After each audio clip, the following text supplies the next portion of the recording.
My husband got his side chick pregnant, only for another man to come and claim the twins after the naming ceremony. Story time. Karma does not take forever anymore. Karma is always flying these days. I'm currently a 33-year-old lady, but my story began when I was 21.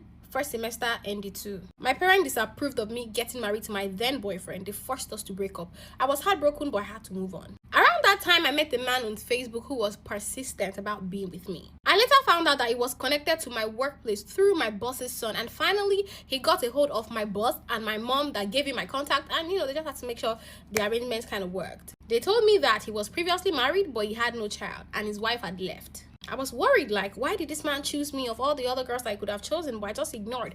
This man pursued me for 6 months before I finally accepted to be with him. We started dating after I completed my OND, and then I got pregnant, but I had a miscarriage. This man insisted that since I already had a miscarriage, we should just carry on and do a small nikah because we're both Muslims. And when I get married to him, when I start living with him, by God's grace, there will be no more miscarriages.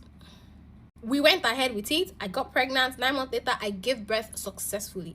Our child was about 3 months old when my husband's phone got damaged, and this man already got me a phone previously, so I had no problem giving him the phone that he got me, and that was the beginning of my problems with this man. At first, I found out that my husband was dating a lady that I once lived with when I was doing my OND, and this woman knew that he was my husband, but she was still with him. I confronted him about the situation, and this man got physically, emotionally, mentally abusive. He would insult me, he would manipulate me, he would do a lot of things to me. 2 years after this confrontation, I got pregnant for my husband again, and then I found out through his phone that this lady was not only seeing my husband, but she was coming into the house that I was living in with my husband, like our matrimonial home. There was a particular day I was supposed to travel, but I got back earlier than usual, and guess what?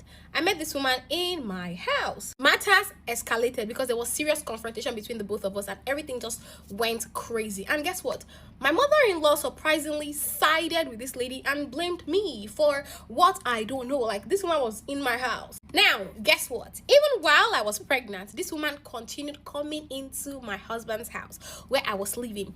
And that's not all. We would cook together, we would do chores together. In fact, my husband forced me to move out of our matrimonial bedroom to the other room that has no facilities, no AC, no fan, nothing. I was sleeping there, while this woman was busy sleeping on my matrimonial bed with my husband. This continued until I gave birth. It was after I gave birth that I now got the strength to firmly create boundaries and tell her that she should never come to my house again.